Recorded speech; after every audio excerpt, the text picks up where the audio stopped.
Climate bonds are used by investors who want to include climate impact in their investments. Just like with regular bonds, investors receive interest in exchange for lending money.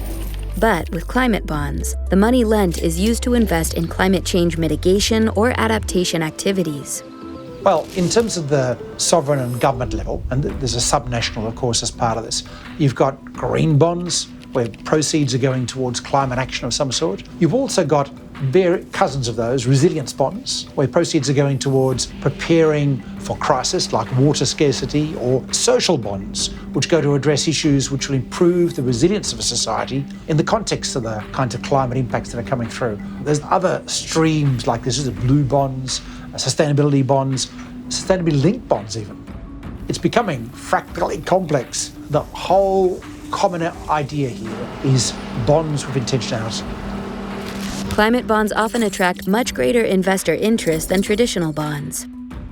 They have a positive social and environmental effect, and also often have lower interest rates. Este tipo de bonos amplía las posibilidades de financiación al poder acceder a una base de inversionistas más amplia.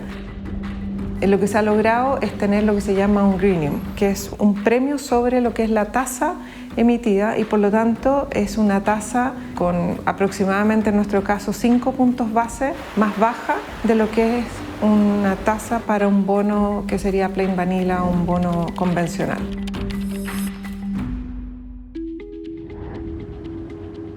You know, if you're doing one of these, you have to not just say what it is that you're going to do, you've also got to report annually.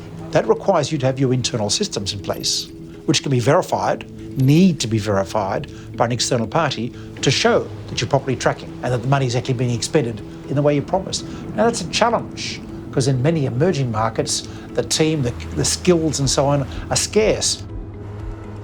Y el tema de la coordinación era pues tener claro qué aspectos son los importantes para que los que financien las colocaciones sean considerados verdes. Se creó un comité de elegibilidad para determinar si estos proyectos cumplían no solo con la parte económica, sino también el tema social y ambiental.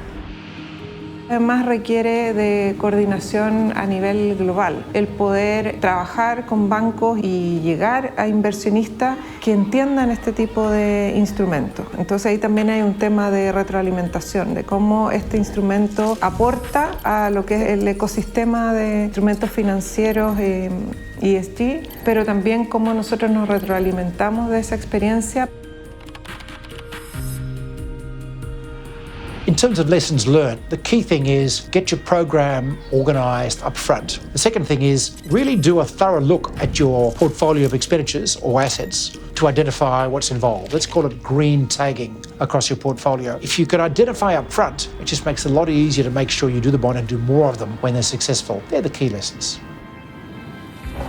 Las principales lecciones aprendidas de este proceso de emisión del bono verde, yo diría que fueron identificar nuestra demanda primero. Como lección aprendida también es el tema de que nosotros buscamos impulsar el desarrollo del mercado de capitales local. Somos un emisor recurrente en el mercado local. Eso está muy en línea con nuestro rol de Banco de Desarrollo, y hemos visto que ser un partícipe en este mercado, tanto por el lado de la demanda, comprando bonos como emitiendo, pues genera este efecto catalizador que invita a nuevas empresas, a nuevos emisores en general, a participar en este mercado, ¿no? I would simply say the key thing we need is across all the participants, they've got to understand what's involved in doing.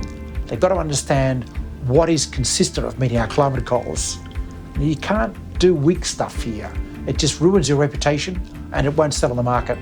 And you've got to understand the transparency and reporting requirements.